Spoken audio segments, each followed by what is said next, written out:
Saya pikir kok ini berbahaya sekali ya gitu, dan hari pertama saya diamkan gitu. Hari kedua, loh kok masih ada puingnya di tempat yang sama. Hari ketiga masih juga di tempat yang sama. Akhirnya saya berpikir, oh ya saya kan punya jaki ya gitu.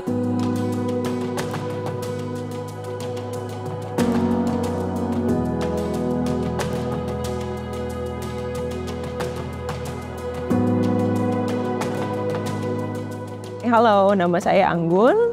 Saya adalah guru kimia SMA di suatu sekolah internasional di Bilangan, Jakarta Utara. Saya tinggal tepatnya di Jakarta Barat. Jadi sehari-hari memang saya bekerja dan bertempat tinggal di Jakarta juga.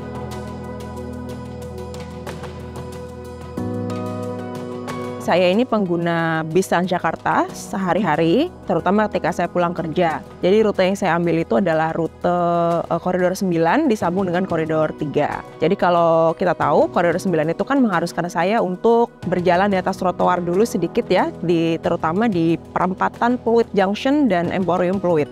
Nah di situ ketika saya berjalan, seperti biasa sehari-hari, itu saya melihat ada semacam puing-puing pekerjaan jalan ya, itu menumpuk di atas trotoar sehingga badan trotoar itu sama sekali tidak bisa dilewati pejalan kaki seperti biasa, sehingga kalau pejalan kaki ingin melewati trotoar tersebut kita harus agak memutar sedikit, dan itu saat memutar itu kami harus turun di jalan raya.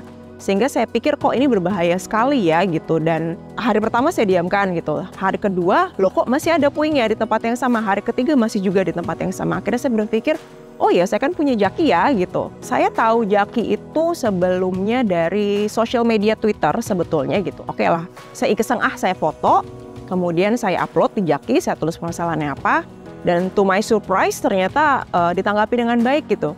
Keesokan harinya ketika saya jalan itu udah nggak ada lagi kabelnya. Jadi wow, saya merasa diperhatikan gitu ya oleh pemerintah nih ternyata gitu. Laporan kecil tapi ternyata ditanggapi dengan baik.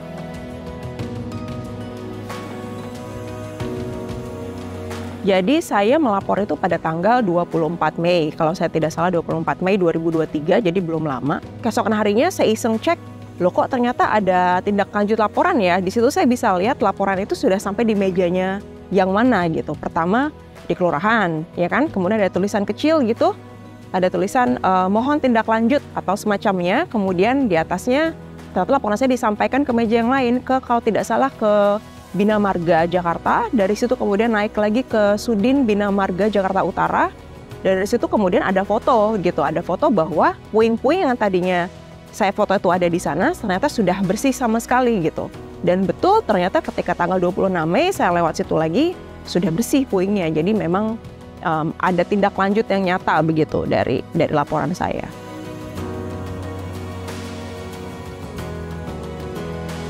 Saya cukup puas ya dengan penyelesaian laporan begitu, karena ini baru pertama kali ternyata saya merasa, oh ini betul-betul smart ya, sesuai namanya gitu. Cukup dengan foto, lapor, dan ternyata betul-betul ditindaklanjuti gitu. Jadi ini saya rasa ini aplikasi yang baik sekali ya gitu, karena dalam sehari saya bisa tahu, oh laporan saya sudah sampai di siapa nih.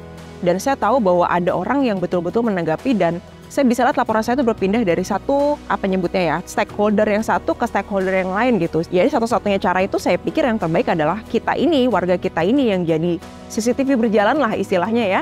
Jadi kitalah yang melihat ada fasilitas umum yang rusak, jalanan yang banjir, atau bahkan mungkin ada pungli, kita bisa mengadukan gitu.